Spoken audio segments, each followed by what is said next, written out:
नमस्कार दोस्तों, ACF environment में आज अपन शुरू करेंगे 5वीं यूनिट। और 5वीं यूनिट का अपना पहला टॉपिक जो है वो है पर्यावरण प्रदूषण पर। और पर्यावरण प्रदूषण में भी अपन देखेंगे वायु प्रदूषण के बारे में। तो जो अपनी 5वीं यूनिट है ये है कंप्लीट जो यूनिट है ये पर्यावरण प्रदूषण पर है।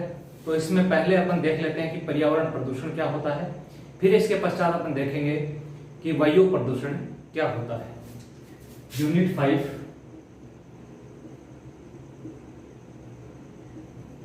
पर्यावरण प्रदूषण,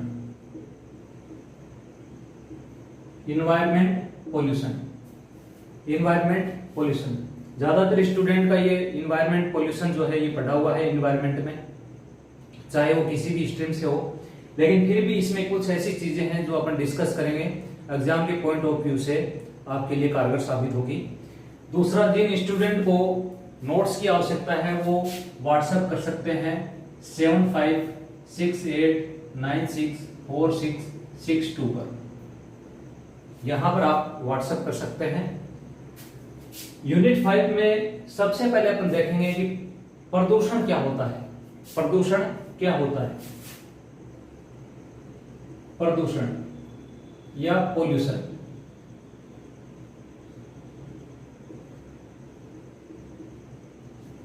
प्रदूषण या फिर पोल्यूशन एक तरह से प्रकृति पर नकारात्मक प्रभाव उत्पन्न करने वाले पदार्थ या फिर कोई ऊर्जा जो पर्यावरण पर नकारात्मक प्रभाव डालती है, प्रकृति पर नकारात्मक प्रभाव डालती है, तो उसे ही प्रदूषण कहा जाता है। और इस क्रिया को प्रदूषण कहते हैं। यानी प्रकृति पर नकारात्मक प्रभाव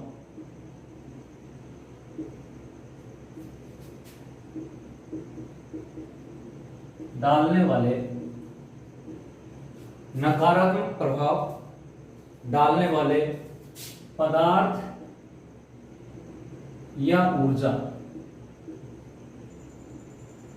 को प्रदूषण कहा जाता है। ऐसे पदार्थ या ऊर्जा जो पर्यावरण प्रकृति पर नकारात्मक प्रभाव डालते हैं उसे क्या कहते हैं? प्रदूषण कहते हैं। तो पदार्थ के रूप में जैविक पदार्थ हो सकते हैं और अजैविक पदार्थ हो सकते हैं। जैविक या फिर अजैविक दोनों प्रकार के पदार्थ हो सकते हैं। ऊर्जा के रूप में अगर अपन बात करें तो ऊष्मा हो सकती है, कोई रेडियो एक्टिव पदार्थ हो सकता है, रेडियो एक्टिव पदार्थ हो सकता है जिससे ऊर्जा निकलती हो, या फिर इसमें कोई ध्वनि हो सकती है। ऊर्जा, किसी भी प्रकार की ऊर्जा जो पर्यावरण पर नकारात्मक प्रभाव डालती है उसे क्या कहते हैं? प्रदूषण कहते हैं। तो प्रदूषण में पदार्थ और ऊर्जा दोनों ही प्रदूषक के रूप में हो सकती हैं। पदार्थ जैविक हो सकता है और अजैविक हो सकता है। ऊर्जा जो है वो ऊष्मा, रेडियो एक्टिव पदार्थ या ध्वनि के रूप में हो सकती है। अब बात करते हैं पर्यावरण प्रदूषण की। पर्यावरण प्रदूषण, एक टर्म तो आती है पर्यावरण प्रदूषण और दूसरी टर्म है पर्यावरण अवनयन। पर्यावरण अवनयन, पर्यावरण अवनयन। पर्यावरण अवनयन का मतलब है इन्वायरमेंट डिग्रेडेशन। Environment degradation. पर्यावरण प्रदूषण, पर्यावरण प्रदूषण का मतलब यह है कि मानवीय गतिविधियों द्वारा जब स्थानीय पर्यावरण पर नकारात्मक प्रभाव पड़ता है तो उसे पर्यावरण प्रदूषण कहते हैं। मनुष्य के कार्यों द्वारा स्थानीय पर्यावरण पर पड़ने वाले नकारात्मक प्रभाव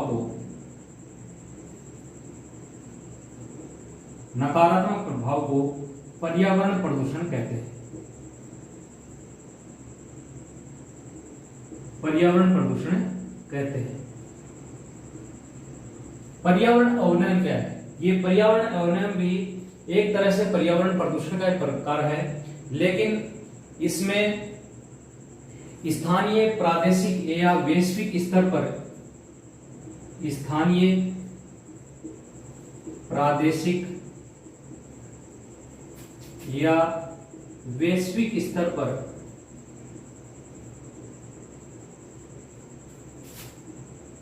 मानव या प्राकृतिक कारणों से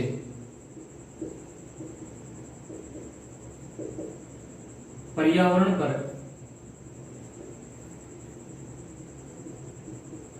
पड़ने वाला नकारात्मक प्रभाव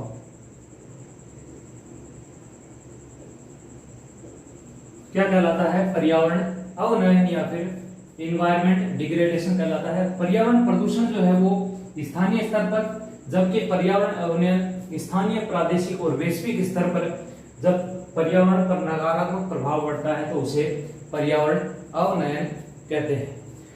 तो ये है इन दोनों में डिफरेंस, माइन्यूट डिफरेंस है। यहाँ स्थानीय स्तर पर है, जबकि यहाँ पे स्थानीय, प्रादेशिक और वैश्विक तीनों स्तर पर ये शामिल होता है। अब बात करते हैं पर्यावरण प्रदूषण के प्रकार। प्रदूषण के कौन से प्रकार होते हैं? प्रदूषण के प्रकार जो है वो इंपॉर्टेंट है, एग्जाम में आ सकते हैं। प्रदूषण के प्रकार,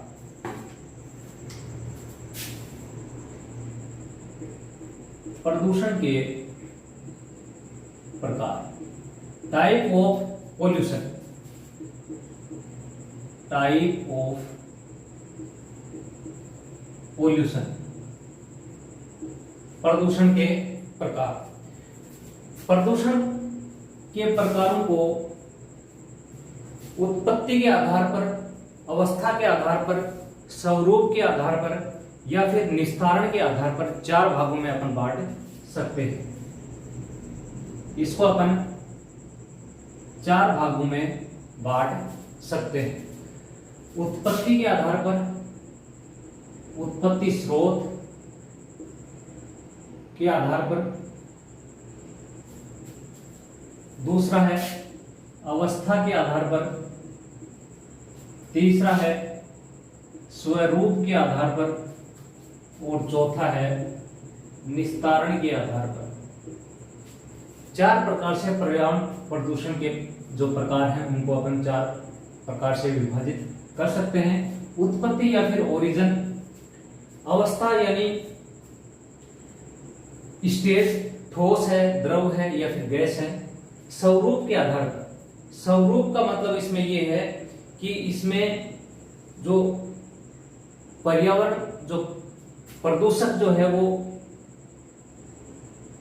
डायरेक्ट ही अगर एनवायरनमेंट को इफेक्ट करता है तो उसे प्राइमरी पोल्यूटर कहते हैं, और जबकि इनडायरेक्ट रूप से प्रभाव करता है, किसी दो तत्वों से मिलकर होता है, तो उसे सेकेंडरी पोल्यूटर कहते हैं। तो इसे प्राइमरी और सेकेंडरी पोल्यूटर में विभाजित किया जाता है। निस्तारण यानी डिग्रेडेशन के आधार पर, तो इसमें अगर जैविक रूप से निस्तारित होने वाले जो प्रदूषक हैं उन्हें जैव निम्नीकारक और अजैव निम्नीकारक यानी बायोडिग्रेडेबल पोल्यूटेंट और नॉन बायोडिग्रेडेबल पोल्यूटेंट में बांटा जा सकता है।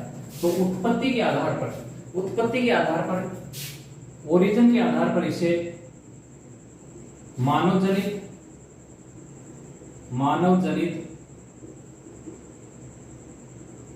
प्रदूषण और दूसरा है प्रकृति जनित प्रदूषण। मानव जनित प्रदूषण और दूसरा प्रकृति जनित प्रदूषण। दूसरा है अवस्था के आधार पर। अवस्था के आधार पर इसे तीन भागों में बांटते हैं हम। ठोस प्रदूषक,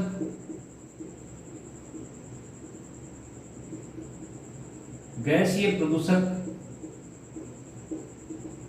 और तीसरा है तरल प्रदूषक,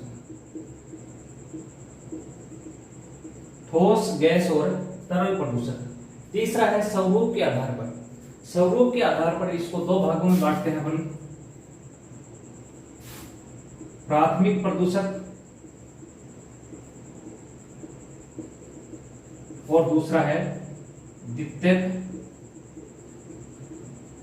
प्रदूषक, प्राइमरी पोल्यूटर और सेकेंडरी पोल्यूटर। निस्तारण के आधार पर इसको अपन दो भागों में बांटते हैं, डिग्रेडेबल यानी बायोडिग्रेडेबल, जैव निम्नीकारक,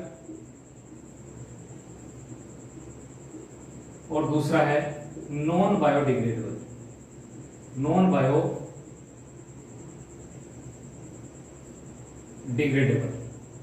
अजैव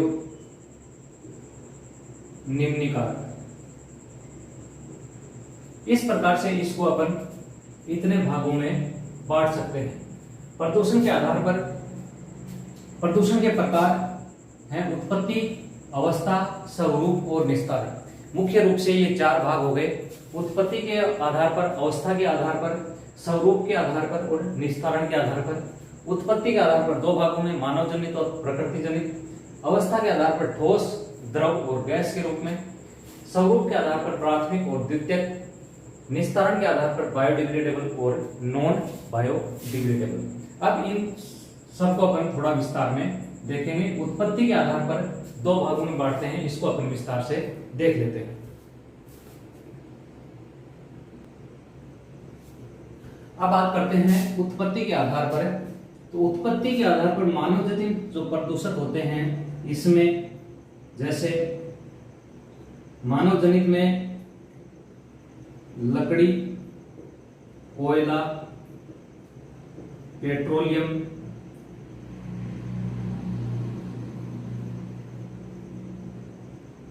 धूल कण, इसके अलावा घरेलू अपशिष्ट,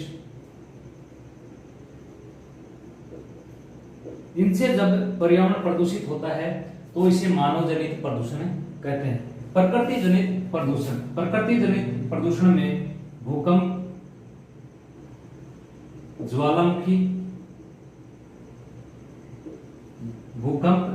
ज्वालामुखी इत्यादि से जब कई प्रकार के पदार्थ निकलते हैं, जैसे SO2 गैस निकलती है, NO2 गैस निकलती है, तो ये जो गैसें निकलती हैं ये पर्यावरण को प्रदूषित करती हैं। इसके अलावा प्रकृति में जैसे परागकण होते हैं, परागकण, ज्वालामुखी से धूल के कण निकलते हैं, भूकंप से कई प्रकार की गैसें भी निकलती हैं। तो ये परागकण वगैरह जो हैं ये सारे किसमें आएंगे? प्रकृति जनित प्रदूषण में शामिल होते हैं। अब बात करते हैं अपन अवस्था के आधार पर प्रदूषण।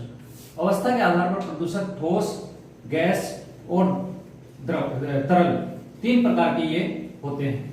अवस्था के आधार पर प्रदूषक। तो अवस्था के आधार पर प्रदूषक में सबसे पहले अपन बात करते हैं ठोस की। तो इसमें धूल कण, फ्लाई ऐश या फिर औद्योगिक अपशिष्ट, फ्लाई ऐश, औद्योगिक अपशिष्ट,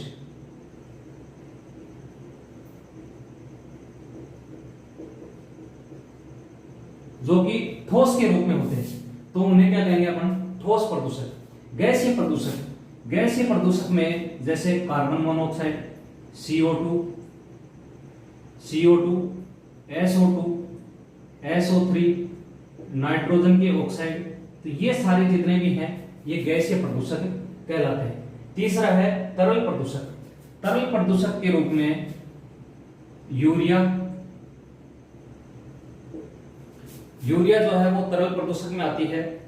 नाइट्रोजन के ऑक्साइड, अमोनिया भी तरल रूप में होती है।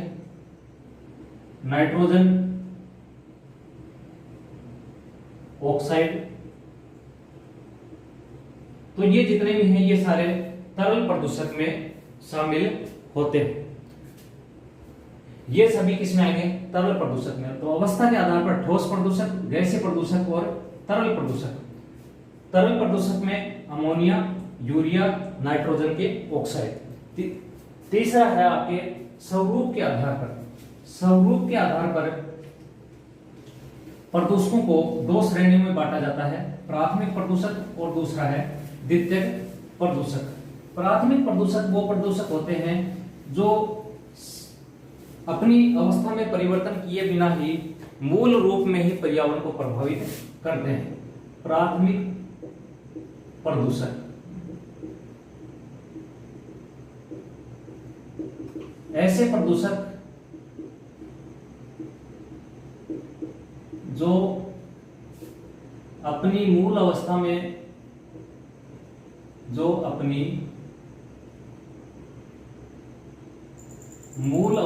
ही पर्यावरण को प्रदूषित करते हैं, उन्हें क्या कहते हैं? प्राथमिक प्रदूषक कहते हैं। इसके उदाहरण है कार्बन मोनोऑक्साइड, CO2। तो ये जो अमोनिया, ये जो गैसें होती हैं, ये अपनी अवस्था में परिवर्तन किए बिना ही डायरेक्ट पर्यावरण को प्रदूषित करती हैं। इसके अलावा जैसे DDT है, PAN है, VOCs है, ये सारे जितने भी होते हैं, या फिर particulate matter PM, particulate matter, ये सभी जितने भी होते हैं ये प्राथमिक प्रदूषक कहलाते हैं। इसका फुल फॉर्म है volatile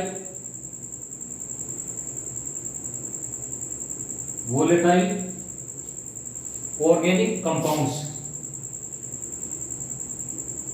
volatile organic compound, VOCs। तो ये सारे क्या कहलाते हैं? प्राथमिक प्रदूषक कहलाते हैं। इंपॉर्टेंट है, एग्जाम में आने लायक ये है। फिर नेक्स्ट है आपके द्वितीयक प्रदूषक। द्वितीयक प्रदूषक ऐसे प्रदूषक होते हैं जो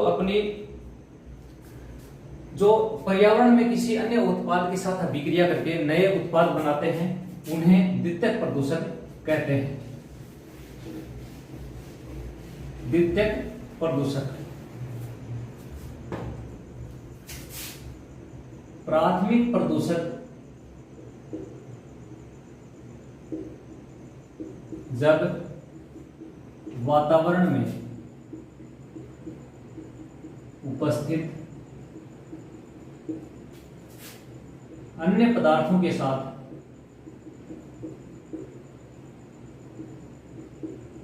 क्रिया कर नए प्रदूषक बनाते हैं,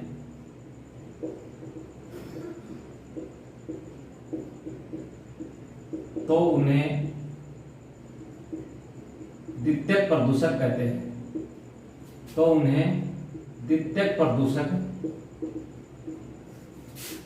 कहते हैं। तो द्वितीयक प्रदूषक के उदाहरण हैं आपके जैसे H2SO4 है। H2SO4 का निर्माण SO3 या फिर SO4 से होता है।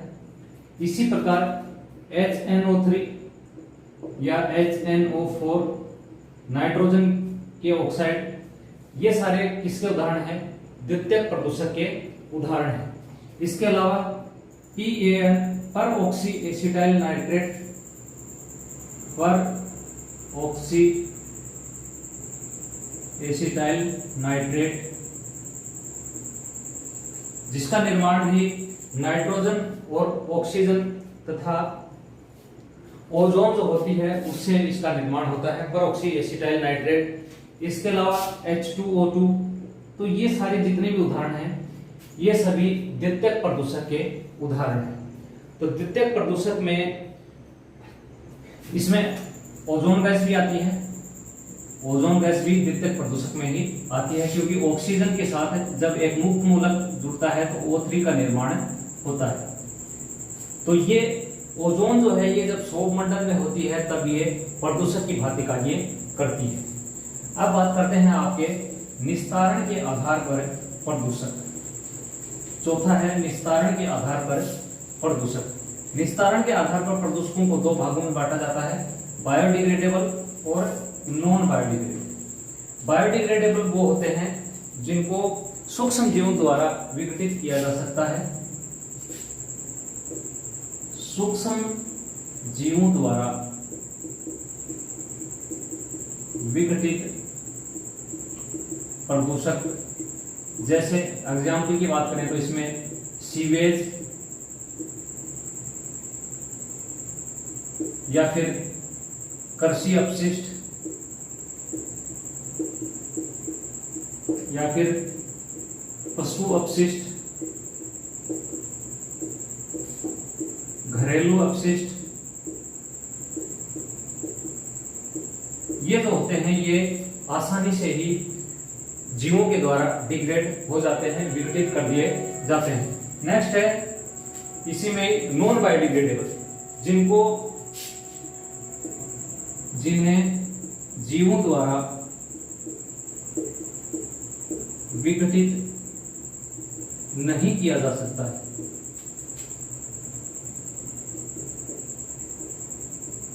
जीवों द्वारा विघटित जिन्हें नहीं किया जा सकता है। इसके उदाहरण की अगर बात करें तो प्लास्टिक, डीडीटी, प्लास्टिक है, डीडीटी है। इसके अलावा अन्य कई ऐसे अपशिष्ट होते हैं जिनको जीवों द्वारा विघटित नहीं किया जा सकता, उन्हें नॉन बायोडिग्रेडेबल अपशिष्ट कहा जाता है। जैसे BHC, 2,4-D, ये सारे उदाहरण किसके हैं? नॉन बायोडिग्रेडेबल अपशिष्ट के उदाहरण हैं।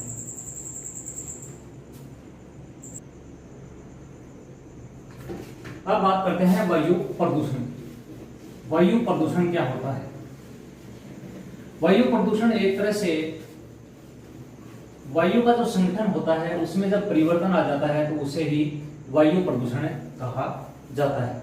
वायु के संगठन में, वायु में उपस्थित, वायुमंडल में जो उपस्थित गैसें होती हैं उनके संगठन में अगर परिवर्तन आ जाता है तो उसे ही वायु प्रदूषण कहा जाता है। वायु प्रदूषण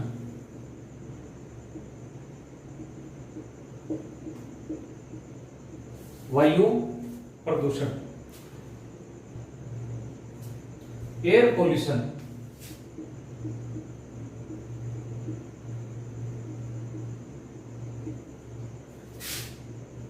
वायुमंडल में उपस्थित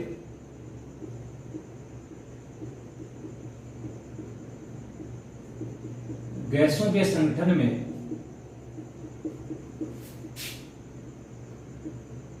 वायुमंडल में उपस्थित गैसों के संगठन में जब अवांछित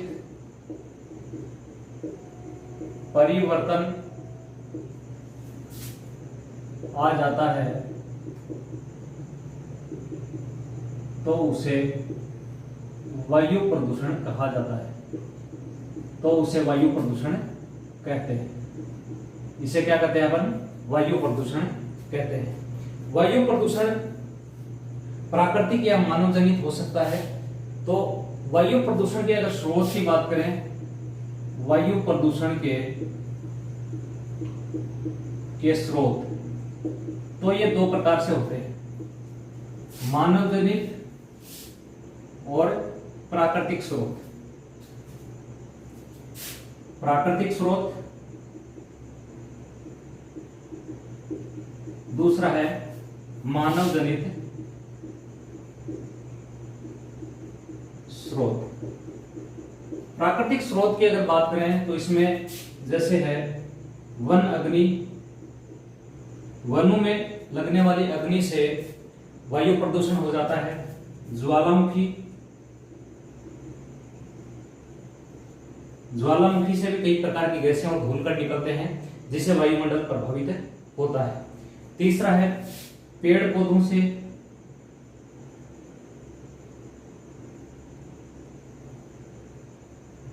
पेड़ पौधों से। इसके अलावा पदार्थों के सड़ने से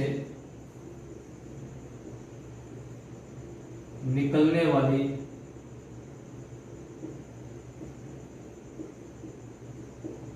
गैसें, ये सारी क्या करती हैं, पर्यावरण को प्रभावित करती हैं। वन अग्नि, वन अग्नि जो वनों में जब अग्नि लगती है तो इससे काफी मात्रा में CO2 और कार्बन मोनोऑक्साइड गैस जो है वो निकलती है। ज्वालामुखी, ज्वालामुखी से हाइड्रोजन सल्फाइड, SO3, नाइट्रोजन के ऑक्साइड, ये सारे निकलते हैं। पेड़ पौधों से अमोनिया निकलती है, CO2 निकलती है, कार्बन मोनोऑक्साइड निकलती है। तो ये जो गैसें हैं ये इससे निकलती हैं। इसी प्रकार पदार्थों के सड़ने से SO2 गैस निकलती है, नाइट्रोजन के ऑक्साइड जो हैं ये सारे इससे निकलती हैं। तो ये तो है वायु प्रदूषण के प्राकृतिक स्रोत। दूसरा है मानव जनित स्रोत। मानव जनित स्रोत में पहला है गैस व धूलकण, गैस व धूलकण। दूसरा इसमें कणिकीय पदार्थ, ऐसे प्रदूषक जो कण के रूप में होते हैं उन्हें कणिकीय पदार्थ कहते हैं। तीसरा है उष्मा। तीसरा क्या है इसमें, उष्मा।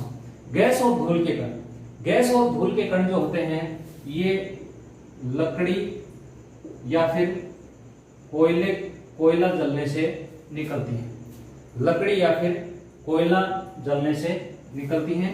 कणिकीय पदार्थ कोयला और पेट्रोल के दहन से कण के रूप में पदार्थ निकलते हैं। तीसरा है उष्मा। उष्मा श्वसन से, जब रेस्पिरेशन होता है तो उससे उष्मा निकलती है। साथ में ही ईंधन जब जलता है तो ईंधन से उत्पन्न उष्मा, ईंधन से उत्पन्न उष्मा। श्वसन का मतलब है जब जीव श्वसन करता है तो उससे उष्मा भी निकलती है। तो ये है मानव जनित स्रोत, प्राकृतिक स्रोत, और दूसरा है मानव जनित स्रोत। नेक्स्ट है प्रकृति के आधार पर, प्रकृति के आधार पर वायु प्रदूषक। प्रकृति मतलब पदार्थ की जो प्रकृति है उसके आधार पर वायु प्रदूषक। पदार्थ की प्रकृति के आधार पर वायु प्रदूषक। पदार्थ की प्रकृति के आधार पर वायु प्रदूषकों को दो भागों में बांटा जाता है।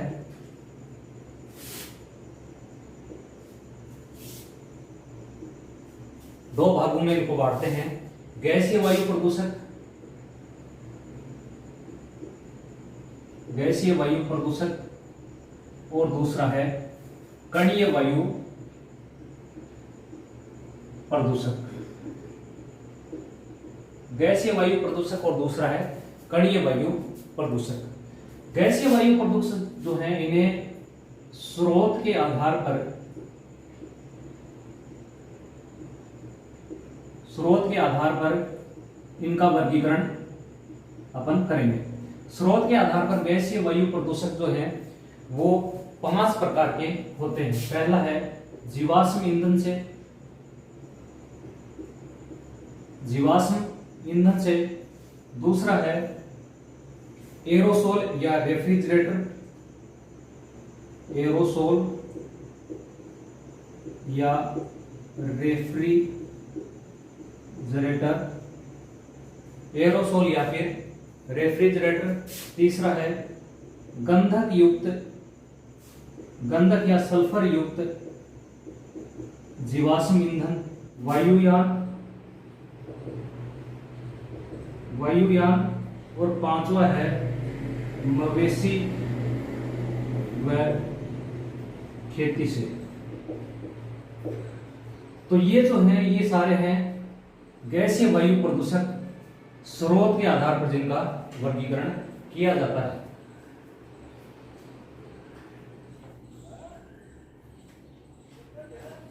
स्रोत के आधार पर गैसीय वायु प्रदूषण को 5 भागों में बांटते हैं: जीवाश्म ईंधन, एरोसोल या रेफ्रिजरेटर, गंधक युक्त जीवाश्म, वायुयान और 5वां है मवेशी या फिर खेती से। तो जीवाश्म ईंधन जो है वो पेट्रोलियम हो सकता है, कोयला हो सकता है।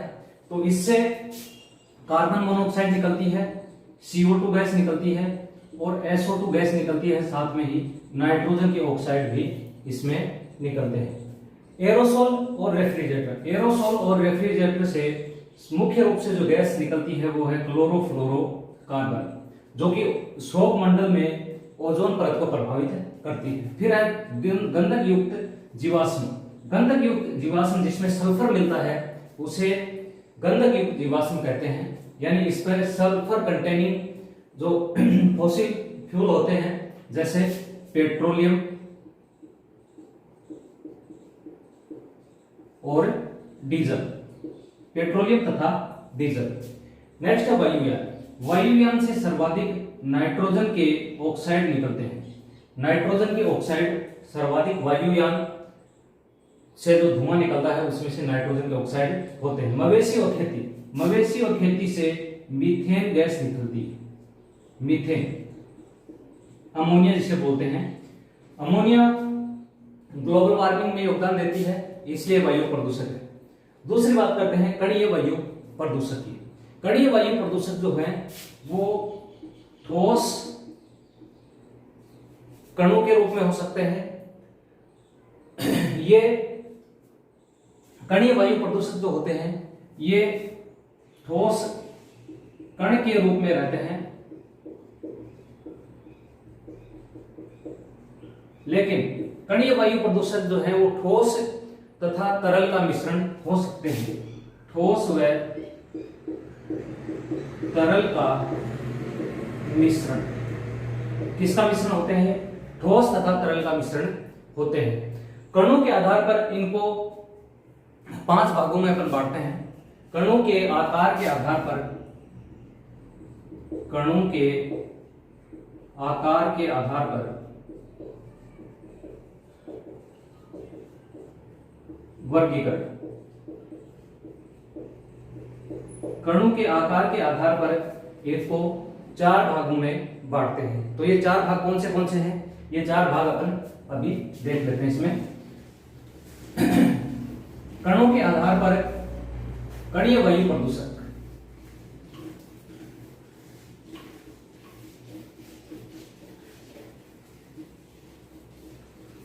इंपॉर्टेंट इसमें काफी चीजें हैं।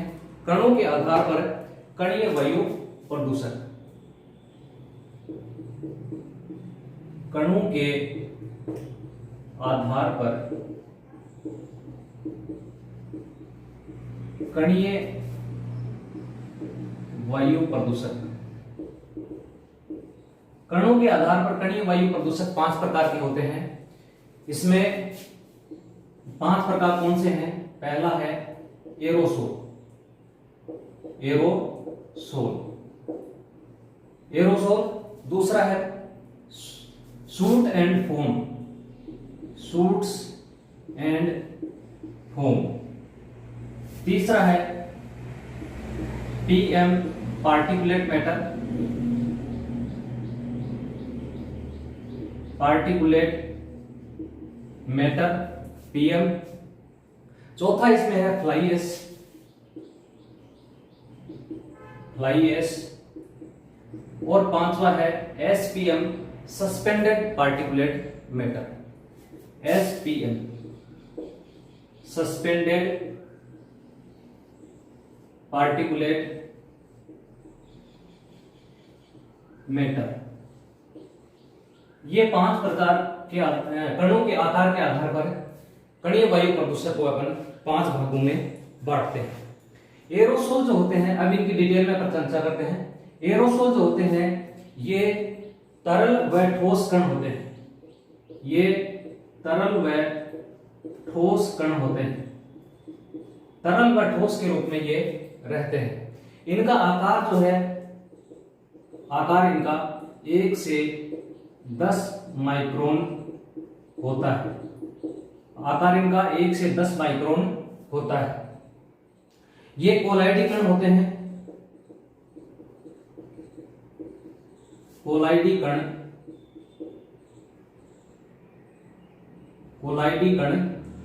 होते हैं। आकार इनका 1 से 10 माइक्रोन होता है। वायु प्रदूषण किस प्रकार करते हैं? ये ग्लोबल वार्मिंग को कम करते हैं, यानी एल्बिडो प्रभाव दर्शाते हैं। ये एल्बिडो प्रभाव प्रदर्शित करते हैं।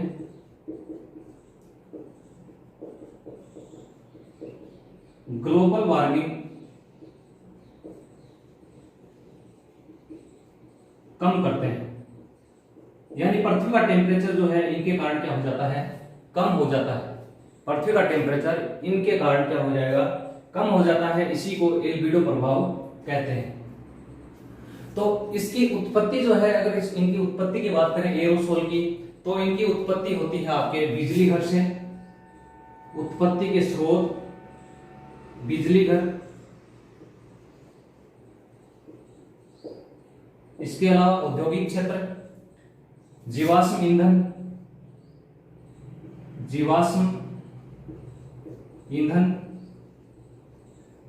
औद्योगिक क्षेत्र, जीवाश्म ईंधन, ये सारे इसके स्रोत हैं जहां से एरोसोल कण निकलते हैं। तो ये ठोस और तरल का मिश्रण होते हैं। आकार 1 से 10 माइक्रोन होता है। कोलाइडी आकार के ये कण होते हैं तथा एल्बिडो प्रभाव दर्शाते हैं। क्योंकि पृथ्वी जो है, पृथ्वी के ऊपर जब ये एल्बिडो, ये जो एरोसोल कण आ जाते हैं, तो यहाँ पर टेम्परेचर नहीं आ पाता और पृथ्वी का टेम्परेचर जो क्या हो जाएगा? कम हो जाता है। दूसरा है, अपन बात करते हैं सूट और फोम।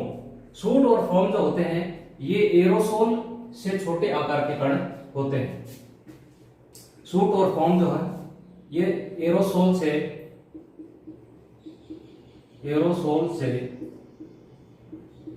छोटे आकार के कण होते हैं, जिन्हें सूट और फोम कहा जाता है। एरोसोल से छोटे आकार के कण सूट और फोम कहलाते हैं। अब इसमें सूट क्या है? सूट का मतलब है धूमकालिक।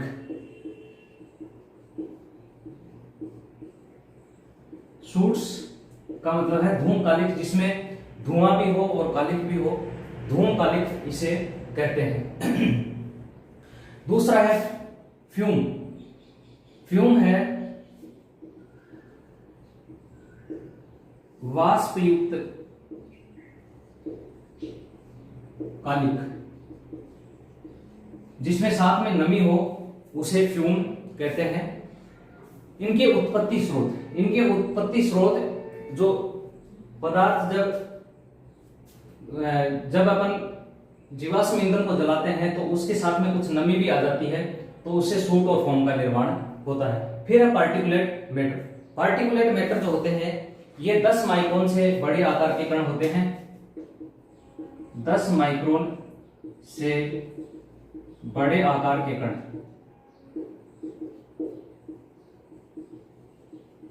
10 माइक्रोन से बड़े आकार के कण होते हैं। इनका स्रोत की बात करें तो इनका स्रोत है जीवाश्म ईंधन। नेक्स्ट है फ्लाई ऐश। फ्लाई ऐश जो है इसके उत्पत्ति स्रोत ताप विद्युत संयंत्र, जहां पर कोयले का उपयोग किया जाता है ईंधन के रूप में बिजली बनाने के लिए, तो वहां से फ्लाई ऐश निकलती है। और फ्लाई ऐश जो है ये ज्यादातर कोयले के संयंत्र से निकलती है, जिसमें एल्यूमिनियम के सल्फाइड, कैल्शियम के सल्फाइड आदि उपस्थित होते हैं। एल्यूमिनियम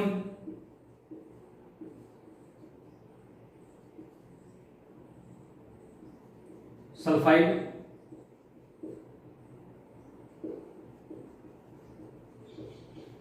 SiO2, कैल्शियम सल्फाइड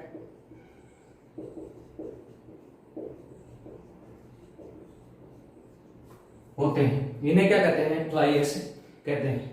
यानी ये जो फ्लाई ऐश है ये कोयला जब जलता है तो उससे निकलते हैं, और इस फ्लाई ऐश से वातावरण जो है वो प्रभावित होता है। लेकिन आजकल इस फ्लाई ऐश का उपयोग रोड बनाने में या फिर सीमेंट उद्योग में इसका उपयोग किया जाता है। लास्ट है आपके SPM, suspended particulate matter. Suspended particulate matter जो होते हैं ये ठोस व निम्न वाष्प दाब के कण होते हैं। एसपीएम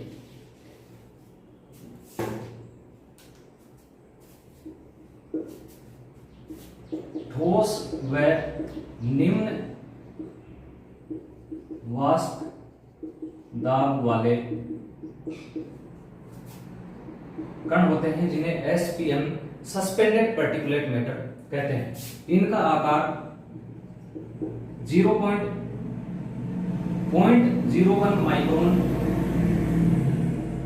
0.01 माइक्रोन से 100 माइक्रोन तक होता है।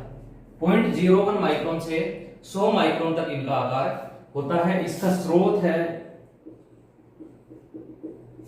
औद्योगिक इकाइयां,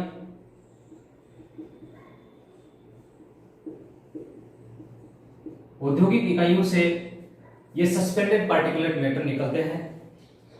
उदाहरण इसके अलावा धूलकण, ज्वालामुखी, इनसे सस्पेंडेड पार्टिकुलेट मैटर निकलते हैं। इन्हें हिंदी में निलंबित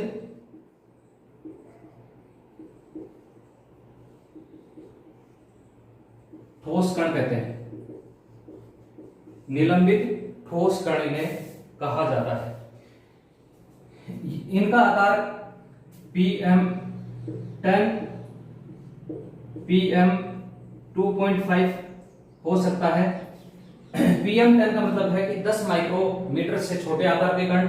PM2 का मतलब है 2.5 माइक्रोन से छोटे आकार के जो कण होते हैं वो इसमें शामिल होते हैं। इसके अलावा RSPM,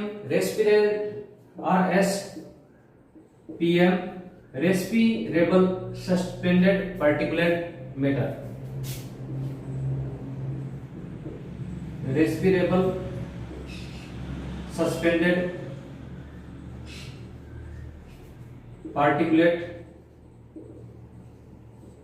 मैटर, ये भी इसी में ही शामिल होते हैं। तो इस प्रकार अपन ने देखा कि कणों के आधार पर कणीय वायु प्रदूषक 5 प्रकार के होते हैं। Aerosol, soot and foam, particulate matter, fly ash तथा सस्पेंडेड पार्टिकुलर मैटर। इनको कणों के आकार के आधार पर इस प्रकार अपन बांटते हैं। तो ये आकार जो है ये आपको ध्यान रखना चाहिए कि कौन से कैटेगरी में कौन सा किस प्रकार का आकार इसमें होता है। अब बात करते हैं कणीय पदार्थ जो होते हैं, इनको पदार्थों की प्रकृति के आधार पर कणीय जो पदार्थ होते हैं, जिसे ठोस कणीय जो पदार्थ हैं, इनको कणों की प्रकृति के आधार पर 3 भागों में बांटा जाता है। कणिकीय पदार्थों को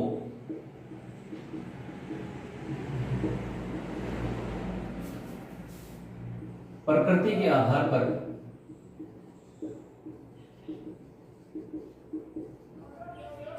तीन भागों में बांटा जाता है। प्रकृति के आधार पर इन्हें 3 भागों में बांटते हैं। ये 3 भाग कौन से हैं? धात्विक कणीय पदार्थ, धात्विक कणिकीय पदार्थ, दूसरा है अधात्विक कणिकीय पदार्थ,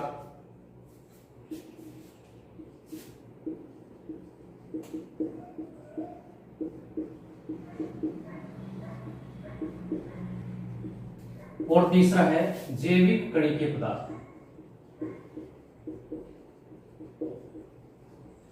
जैविक कणिकीय पदार्थ। इस प्रकार इनको कणिकीय पदार्थों को प्रकृति के आधार पर अपन 3 भागों में बांटते हैं।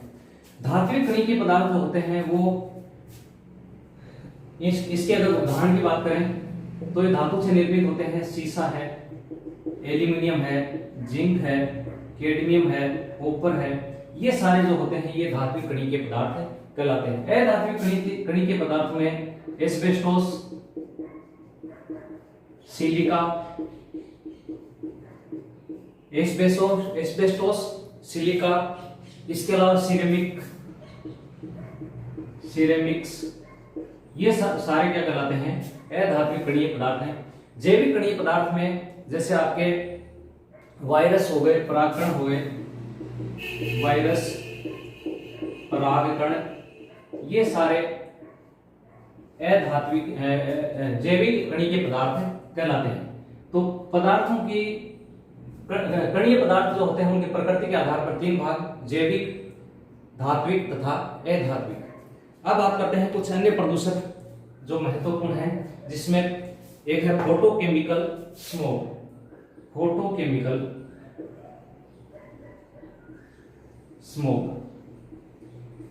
फोटोकेमिकल स्मोक, जिसे प्रकाश रासायनिक धूम कहा जाता है। प्रकाश रासायनिक धूम कोहरा। फोटोकेमिकल स्मोक, प्रकाश रासायनिक धूम कोहरा। स्मोक जो होता है, पहले तो अपन बात करते हैं स्मोक क्या चीज है। स्मोक होता है स्मोक प्लस फॉग, यानी कोहरा और साथ में ही धुआं जब आपस में मिल जाते हैं तो स्मोक का निर्माण होता है। धुआं तथा कोहरा जब आपस में मिल जाते हैं तो स्मोक कहलाता है। यह नाम, इसका नामकरण सर हेनरी एंटोनी ने दिया। नामकरण सर हेनरी एंटोनी, नामकरण सर हेनरी एंटोनी ने इसका नामकरण दिया। स्मोग नामकरण किसने दिया? सर हेनरी एंटोनी ने। सर हेनरी एंटोनी द्वारा यह नामकरण दिया गया। तो इसका नामकरण सर हेनरी एंटोनी ने इसका नामकरण दिया। अब ये बात करते हैं फोटोकेमिकल स्मोक जो होता है, इसका निर्माण कैसे होता है। फोटोकेमिकल स्मोक का निर्माण, पहले तो इसके लिए प्रकाश आवश्यक होता है। प्रकाश की उपस्थिति में यह होता है। इसके लिए आवश्यक जो कंटेंट होते हैं, पहला आवश्यक अवयव, पहला तो इसमें प्रकाश इसके लिए आवश्यक होता है। दूसरा नाइट्रोजन के ऑक्साइड, और तीसरा है वाष्पशील कार्बनिक पदार्थ। वाष्पशील कार्बनिक पदार्थ, ये तीनों जब आपस में मिलते हैं तब निर्माण होता है फोटोकेमिकल स्मोक का। और फोटोकेमिकल स्मोक में अगर सबसे प्रभावी जो तत्व होता है जो फोटोकेमिकल स्मोक का निर्माण करता है, वो है शोभ मंडल में पाई जाने वाली ओजोन गैस। शोभ मंडल में पाई जाने वाली ओजोन गैस।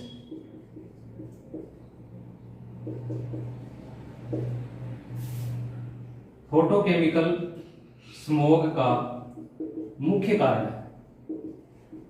तो एग्जाम में पूछ सकते हैं कि फोटोकेमिकल स्मोग का मुख्य उत्पादक कौन सा है, तो वो ओजोन गैस है। इसके अलावा इसके लिए प्रकाश चाहिए, नाइट्रोजन की ऑक्साइड चाहिए और वाष्पशील कार्बनिक पदार्थ जो हैं ये इसके लिए आवश्यक होते हैं। तो ये जो फोटोकेमिकल स्मोग है ये प्रभाव क्या डालती है, तो ये वातावरण पर प्रभाव इस प्रकार डालती है कि इससे दृश्यता जो है वो कम होती है।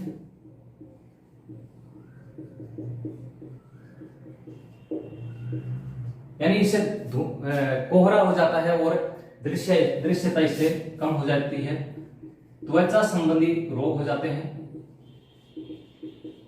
साथ में ही श्वसन संबंधी रोग भी इसमें हो जाते हैं। तो ये अपन ने देखे हैं इसमें पर्यावरण प्रदूषण क्या होता है और वायु प्रदूषण जो है, वायु प्रदूषण के कौन से कारक हैं। नेक्स्ट जो लेक्चर है उसमें अपन देखेंगे वायु प्रदूषण को रोकने के उपाय तथा वायु प्रदूषण से क्या क्या प्रभाव पड़ते हैं, सरकार ने क्या क्या ऐसी योजनाएं शुरू की हैं जिससे कि वायु प्रदूषण जो है उसको कम किया जा सके। बहुत बहुत धन्यवाद।